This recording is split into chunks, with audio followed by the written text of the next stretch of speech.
Agus Harimurti Yudhoyono, Ketua Umum Partai Demokrat, resmi dilantik Presiden Joko Widodo sebagai Menteri Agraria dan Tata Ruang Republik Indonesia. Agus, atau yang akrab disapa AHY itu, dilantik menggantikan Hadi Cahyanto karena mendapatkan jabatan baru sebagai Menteri Koordinator Bidang Politik, Hukum, dan Keamanan menggantikan Mahfud MD. Masuknya AHY di kabinet mengakhiri puasa Demokrat di dalam pemerintahan. Demokrat sebelumnya pernah berkuasa selama 10 tahun ketika Susilo Bambang Yudhoyono menjadi Presiden ke-6 RI. Saat itu SBY juga menjabat sebagai Ketua Umum Partai Demokrat. Setelah masa jabatan SBY berakhir, Demokrat pun memilih menjadi kekuatan oposisi pemerintah yang sejak 2014 dikuasai oleh PD Perjuangan.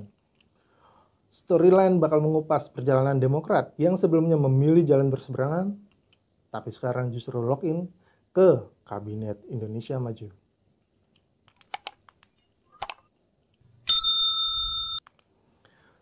Cerita Demokrat gabung ke pemerintah sebenarnya bukan cerita baru.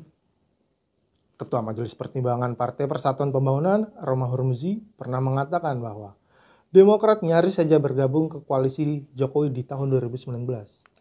Saat itu, sekitar tahun 2018, sebelum Jokowi dan Ma'ruf Amin mendaftarkan diri ke Komisi Pemilihan Umum sebagai calon presiden dan calon wakil presiden, Jokowi berbicara dengan para ketua umum partai politik pendukungnya di Pilpres 19 terkait rencana bergabungnya Demokrat dan SBY ke dalam koalisi. Seperti diketahui, selain P3, Jokowi juga didukung oleh PD Perjuangan, Partai Kebangkitan Bangsa, Nasdem, dan Hanura. Romi, sapaan akrab Romahur Muzi, yang kala itu menjabat sebagai Ketua Umum P3, mengatakan kalau partainya akan mengikuti suara mayoritas parpol pendukung Jokowi terkait keputusan apakah Demokrat masuk ke dalam koalisi atau tidak. Tapi seperti yang kita ketahui, Demokrat akhirnya tidak masuk ke dalam barisan koalisi dan memilih jalur sebagai oposisi di luar pemerintahan. Adanya perang dingin antara SBY dan Megawati Soekarno Putri diduga menjadi penyebab tidak masuknya Demokrat ke dalam koalisi tersebut. Soal perang dingin ini pun diakui oleh mantan politikus senior PD Perjuangan Pandana Baban. Dalam sebuah wawancara dengan Kompas TV, saat itu Panda mengatakan bahwa dirinya pernah dititipi 5 pertanyaan oleh Megawati ketika bertemu SBY di istana usai Pilpres 2004 yang lalu. 3 pertanyaan di antaranya diungkapkan oleh Panda dalam wawancara tersebut. Yang pertama, apakah SBY pernah menyatakan keinginannya untuk menjadi wakil presiden Megawati? Yang kedua, apakah SBY menggunakan kantor Kemenko Polhukam untuk membentuk Partai Demokrat? Seperti yang diketahui bahwa ketika Megawati menjadi presiden, SBY adalah Menko Polhukamnya. Dan yang ketiga, apakah SBY ingat bahwa ketika sidang kabinet, ia tidak pernah menyatakan tidak akan mencalonkan diri sebagai presiden? Menurut Panda, kelima pertanyaan itu tidak dijawab oleh SBY, padahal Megawati bersedia bertemu SBY andai saja SBY mau terbuka pada saat itu. Ketegangan antara SBY dan Megawati pun bertahan selama hampir lebih 2 dekade. Hal ini yang kemudian membuat Demokrat tak kunjung masuk ke dalam kabinet di tengah PDIP yang berkuasa. Kembali ke soal AHY yang login ke kabinet. Setelah Mahfud mengundurkan diri karena ikut kontestasi Pilpres 2024, posisi Menko Polhukam pun kosong.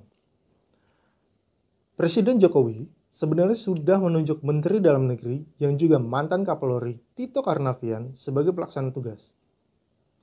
Tapi kabar AHY masuk kabinet sudah diprediksi sejak akhir Januari 2024 yang lalu. Saat itu, Presiden bertemu AHY di Yogyakarta di tengah santernya kabar Mahfud mau mundur. Sejumlah kalangan pun memprediksi kalau AHY bakal mengisi kekosongan jabatan Menko Polhukam yang akan ditinggalkan oleh Mahfud. AHY dinilai pantas menduduki posisi tersebut karena dia pernah menjadi tentara dengan pangkat terakhir Mayor Infanteri. AHY diketahui merupakan lulusan Akademi Militer tahun 2000. Bukan sekedar lulus, AHY juga peraih Adi Makayasa, yang berarti dia lulusan terbaik di angkatannya. Umumnya, para peraih Adi Makayasa, baik TNI maupun Polri, akan menempati posisi puncak pimpinan di instansinya masing-masing. Sebut saja Muldoko, mantan Panglima TNI, atau Tito Karnavian, mantan Kapolri, juga Susilo Bambang Yudhoyono, ayah AHY. Tapi AHY memutuskan hengkang dari dunia militer tahun 2017 yang bertepatan dengan digelarnya Pilkada DKI Jakarta. Dia pun pindah panggung dari militer ke dunia politik. Tahun 2019 menjadi puncak karir AHY di dunia politik sebelum secara aklamasi terpilih sebagai Ketua Umum Partai Demokrat saat Kongres kelima di Jakarta tahun 2020. Saat itu, AHY yang baru ditunjuk sebagai Komandan Komando Satuan Tugas Bersama atau Kogasma berhasil membuat Demokrat meraih 10,8 juta suara di Pileg 2019. Perolehan suara ini pun bahkan melampaui prediksi sejumlah lembaga survei nasional pada saat itu. Masuknya AHY ke dalam kabinet disebut oleh sejumlah kalangan sebagai hadiah Jokowi untuk Demokrat. Seperti kita ketahui bahwa di Pilpres 2024 ini, Demokrat mendukung pencalonan Prabowo Subianto. Menteri Pertahanan yang juga Ketua Umum Partai Gerindra yang berpasangan dengan Gibran Rakabuming Raka, anak Presiden Jokowi. Bersama Gerindra, Golkar, Partai Amanat Nasional, Partai Bulan Bintang, Partai Solidaritas Indonesia, Gelora, Partai Garuda, dan Prima, Demokrat membentuk Koalisi Indonesia Maju. Koalisi ini menjadi koalisi dengan jumlah parpol anggota terbanyak dibandingkan dua koalisi lainnya, yaitu Koalisi Perubahan pendukung Anies Baswedan dan Muhaimin Iskandar, serta koalisi pendukung Ganjar Pranowo Mahfud MD di Pilpres ini. Pasangan Prabowo Gibran pun unggul berdasarkan data sementara real count Komisi Pemilihan Umum dan hasil hitung cepat atau quick count sejumlah lembaga survei nasional. Tercatat hingga hari ini, berdasarkan real count KPU, perolehan suara Prabowo sementara berada di angka 58,76%. Sedangkan berdasarkan data quick count Litbang Kompas, Prabowo Gibran unggul dengan 58,47%.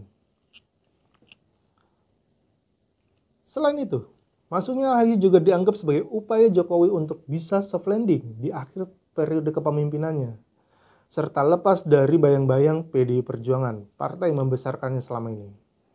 Seperti kita ketahui bahwa selama pemilu 2024, isu ketidaknetralan pemerintah dan aparaturnya kerap disuarakan oleh parpol pengusung Anies Muhaimin dan juga Ganjar Mahfud.